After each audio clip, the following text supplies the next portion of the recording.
Welcome to Here's How We Get There. It's the daily show filled with conversations about business and mental health in a down-to-earth style with real-world language. Now let's dive in with your co-hosts, Kenneth Shark Kinney and Trey Tucker. The holidays are here, so Shark, give me your top three. Sorry. So, on that note, Santa, give us your top three Christmas movies.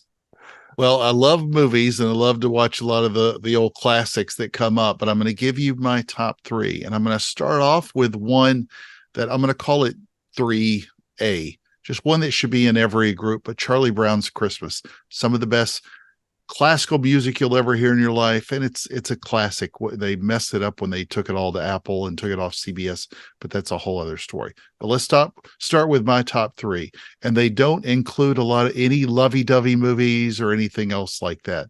Number three, watched it again last year, had a newfound appreciation for it. Very secular movie, of course, which most of these are. Jingle All the Way. If you can get Sinbad and Schwarzenegger together for a pretty ridiculous movie, it's fantastic. Go watch it. Number two, Home Alone. One of the greatest movies of all time. And I mean, as Kevin says, it's a fantastic movie. There's some good lessons in there as well. And number one, and it is a Christmas movie, and it's one of my favorites. I have to watch it every year and have for the last 20 something years. Die Hard. Die Hard is one of the greatest Christmas movies of all time. Come out to the coast. We'll have a few laughs. I mean, it's a classic. All right. We did not plan this list. So you actually got two of mine on my list, because number three for me was Die Hard. I thought it was going to be Love Actually or, something silly like that. Well, you disqualified me. So Muppets Christmas Carol. I don't know. So, number three is what for you? Number three was Die Hard. And then number two was Home Alone. I mean, I grew up, I think I'm the same age as Macaulay Culkin. So I grew up in his heyday era. So, even with his crash, it was a very profound time for me. But the number one, which I'm so glad you didn't steal, my number one is, of course, Christmas Vacation.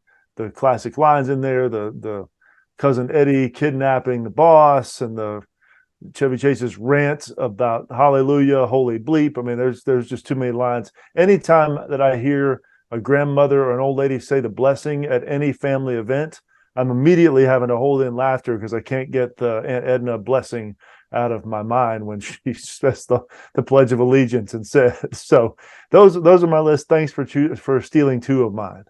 Well, at least we didn't steal any ones like The Holiday or Love Actually or anything else that's, some silly tale that nobody really wants to watch. I left out some of the greats like Gremlins or Mr. Potter. It's a Wonderful Life. I mean, there's so many that we could have pick from, but they those are the best three to at least get you through to the end of December.